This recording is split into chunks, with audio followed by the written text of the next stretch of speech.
આજની મારી રેસીપી તમને ગમે તો એક લાઇક ને એક સબસ્ક્રાઈબ જરૂરથી કરજો. હાલો, જય શ્રી કૃષ્ણ. મારા કિચનમાં આપણું હાર્દિક સ્વાગત છે. આજે આપણે બનાવીશું સરગવાનું શાક. સરગવો એ ફૂલ પૂરો વિટામિન પૂરો પાડે છે. દૂધ કરતાં પણ 10 ગણો વધારે ગુણ ધરાવે છે. કેન્સરને પણ મટાડે છે. આવી રીતે આપણે સરગવાને કાપીશું. આપણે અહીંયા બધો સરગવો કપાઈ ગયો છે. હવે એને આપણે આવી રીતે છાલ ઉતારશું એટલે આપણે કડવાશ એમાં જ હોય એટલી બધી નીકળી જાય છે. આવી રીતે આપણે બધાયની છાલ ઉતારી લેશું. આપણે અહીંયા બધાની છાલ ઉતારી લીધી છે.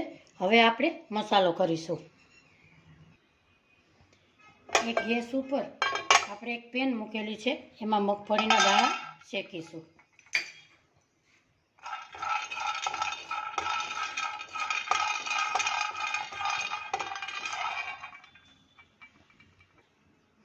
આપણે અહીંયા દાણા આવી રીતે છાલ ઉતરે એવી રીતે શેકવાના છે. આપણા દાણા શેકાઈ ગયા છે. એને હવે એક પ્લેટમાં આપણે ઠંડા થવા કાઢી લેશું. આપણે હવે 2 ચમચી ધાણા ઉમેરીશું, 1 ચમચી વરિયાળી, 1 ચમચી જીરું અને આપણે ધીમા ગેસે શેકી લેશું. આ શાક ખાવામાં ખૂબ જ સ્વાદિષ્ટ લાગે છે. તમે પણ જરૂરથી ટ્રાય કરજો.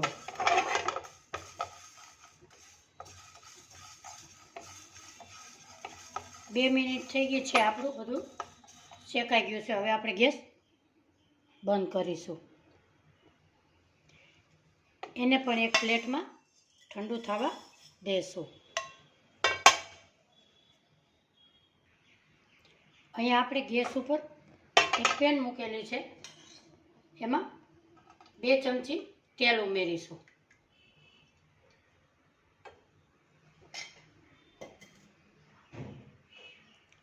સરગવાની શીંગને આપણે ફ્રાય કરીશું.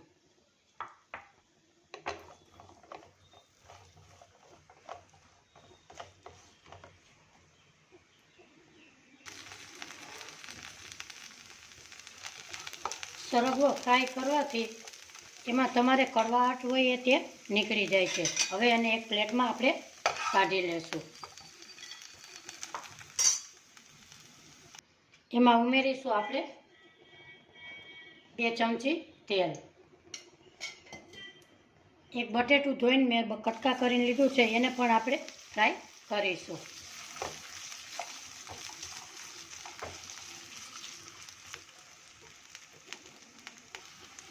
આપણા બટેટા ફ્રાય થાય ત્યાં સુધીમાં આપણે એક મસાલાની પેસ્ટ તૈયાર કરીશું. અહીંયા આપણે એક મિક્સર જાર લીધી છે. એમાં ઉમેરીશું મગફળીના દાણા. આપણે શેકેલા છે એ. આપણે શેકેલું છે એ પણ એમાં બધું ધાણા, જીરું ને વરિયાળી એ પણ એમાં ઉમેરીશું. લસણ, આદું અને એક ટમેટું લીધું છે. એને આપણે પીસી લેશું. આપણા બટેટા પણ એકદમ સરસ સતળાઈ ગયા છે. હવે એને પણ આપણે એક પ્લેટમાં બહાર કાઢીશું. એ જ પ્લેટમાં આપણે 2 ચમચી તેલ ઉમેરીશું.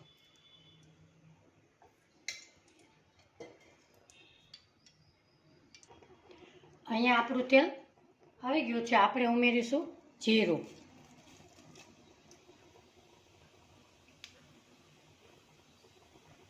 હિંગ, એક નાખીશું ડુંગળી. એને આપણે સોતળી લેશું.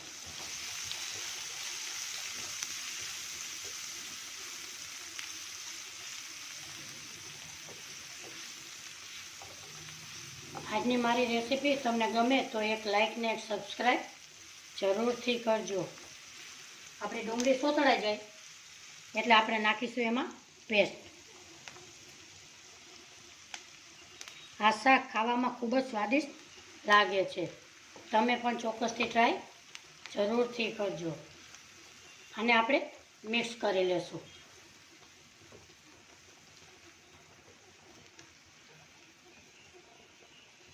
એમાં ઉમેરીશું આપણે સ્વાદ પ્રમાણે મીઠું.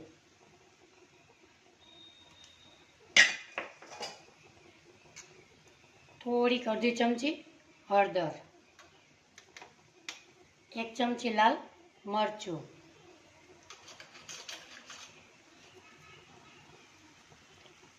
1 ચમચી ધાણા જીરું પાવડર. એને આપણે બધું મિક્સ કરી લેશું.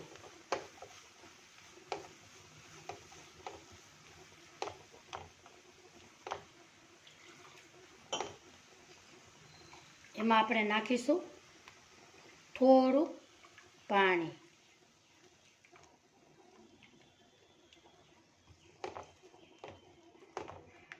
એને સરસ રીતે આપણે 2 મિનિટ પકાવવા દેશું. 2 મિનિટ થઈ ગઈ છે. આપણી ઢાંકણ ખોલીશું. આપણું તેલ સરસ છૂટું પડી ગયું છે. એમાં ઉમેરીશું આપણે બટેટા અને સરગવો. એને પણ 2 મિનિટ આવી રીતે એમાં પકાવવા દેશું.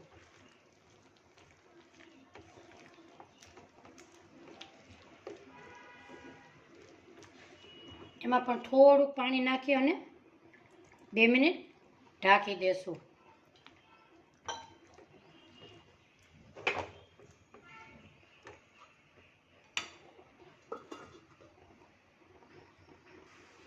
આપણે હવે 2 મિનિટ થઈ ગઈ, ઢાંકણ ખોલીશું. આપણું સરગવાનું શાક સરસ રેડી છે. એમાં ઉમેરીશું આપણે ધાણા ભાજી.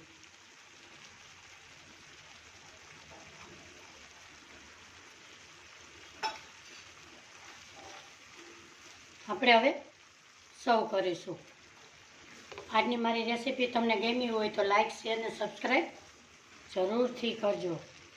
હવે આપણે સર્વ કરીશું.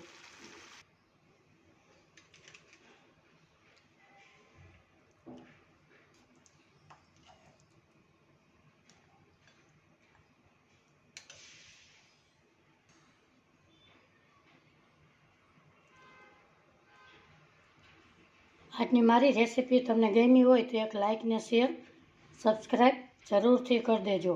ક્યાં શેરથી જોવો છો એ પણ મને જરૂરથી કહેજો. એ જોઈને મને ખૂબ જ આનંદ થશે. ફરી મળીશું એક નવી રેસીપી સાથે. આવજો. જય શ્રી કૃષ્ણ.